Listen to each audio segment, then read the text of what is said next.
Usap-usapan ngayon ang ipinost ng ate ni Catherine Bernardo na si Kay sa kanyang FB. Ang nakatatandang kapatid na babae ni Catherine Bernardo na si Kay ay nag-Facebook at nagbahagi ng isang reel. Ito ay ang kanta ni Taylor Swift na Karma. Ang lyrics na makikita sa kanyang post ay, "Karma's gonna track you down."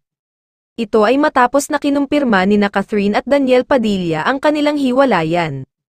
Ang kanta ay ang Karma ni Taylor Swift, at kung saan ang mga unang linya na agad na makikita ay ang mga sumusunod.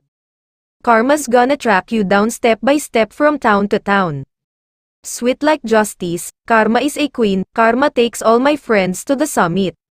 Samantala, ramdam na ramdam din ang lungkot ng mga magulang ni Catherine Bernardo sa nangyari sa relasyon ng kanilang mga anak.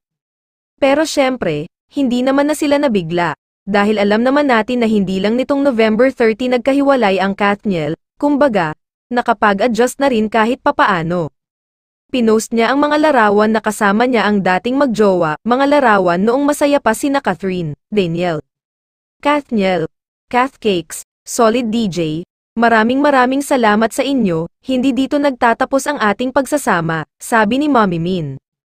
Napansin ng ilang usisero sa social media na hindi na-mention ni Mommy Min ang pangalan ni Daniel at tanging fans lamang ng Love Team ang pinasalamatan niya.